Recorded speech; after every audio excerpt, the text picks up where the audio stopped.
Hello everyone, welcome to Sanmarga classes. 4ನೇ ಪ್ರಶ್ನೆ, ಸಮುದಾಯ ಎಂಬಂತಹ ಚಾಪ್ಟರ್ ಇಂದ ಗ್ರಾಮೀಣ ಸಮುದಾಯವು ಪ್ರಮುಖವಾಗಿ ಇದನ್ನು ಅವಲಂಬಿಸಿದೆ ಅಂತ ಕೇಳಿದ್ದಾರೆ. ಸೊ ನಗರ ಸಮುದಾಯ, ಗ್ರಾಮೀಣ ಸಮುದಾಯ ಅಂತ ಎರಡು ಭಾಗಗಳು ಇವೆ ಮಕ್ಕಳು. ಓಕೆನಾ? ಸೊ ಗ್ರಾಮೀಣ ಸಮುದಾಯ ಅಂತಂದ್ರೆ ಗ್ರಾಮಗಳಲ್ಲಿ ವಾಸಿಸುವ ಜನರು. ಭಾರತೀಯ ಸಮಾಜದ ಆಧಾರ ಸ್ತಂಭವೇ ಈ ಗ್ರಾಮೀಣ ಸಮುದಾಯ. ಓಕೆನಾ? ಇದರ ನೆಲೆಗಟ್ಟು ಯಾವ್ದಾಗಿದೆ ಮಕ್ಕಳೇ? ಹಳ್ಳಿಗಳಲ್ಲಿ ವಾಸಿಸುವಂತಹ ಜನರ ಒಂದು ಗುಂಪು. ಓಕೆ, ಹಳ್ಳಿಗಳೇ ಇದರ ಆಧಾರ ಸ್ತಂಭಗಳು. ಓಕೆನಾ ಮಕ್ಕಳೇ? ಸೊ ಇವಾಗ ಗ್ರಾಮೀಣ ಸಮುದಾಯವು ಯಾವುದನ್ನ ಅವಲಂಬಿಸಿದೆ ಅಂತ ಕೇಳ್ತಾ ಇದ್ರೆ, ಇದು ಗ್ರಾಮೀಣ ಸಮುದಾಯ. ಓಕೆ, ಆಪ್ಷನ್ಸ್ ನೋಡೋಣ.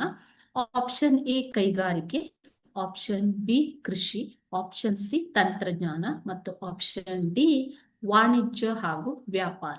ಸೊ ಗ್ರಾಮೀಣ ಸಮುದಾಯ ಅಂತ ಬಂದಾಗ ಹಳ್ಳಿಗಳೇ ಇದರ ನೆಲೆಗಟ್ಟು. ಹಳ್ಳಿಗಳಲ್ಲಿ ಜನರ ಮುಖ್ಯವಾದ ವೃತ್ತಿ ಯಾವುದು ಮಕ್ಕಳೇ? ಕೃಷಿ ಅಲ್ವಾ? ಸೊ ಗ್ರಾಮೀಣ ಸಮುದಾಯವು ಹೆಚ್ಚಾಗಿ ಕೃಷಿಯನ್ನ ಅವಲಂಬಿಸಿರುತ್ತೆ. ಇದು ಒಂದು ಚಿಕ್ಕ ಗಾತ್ರದ ಸಮುದಾಯ, ಅನ್ಯೋನ್ಯ ಸಂಬಂಧಗಳಿರುತ್ತೆ, ಸರಳತೆ ಇರುತ್ತೆ ಜನರಲ್ಲಿ. ಅವರು ಕೃಷಿಯೇ ಅವರ ಪ್ರಧಾನವಾದ ಉದ್ಯೋಗವಾಗಿರುತ್ತೆ. ಓಕೆನಾ? Thank you.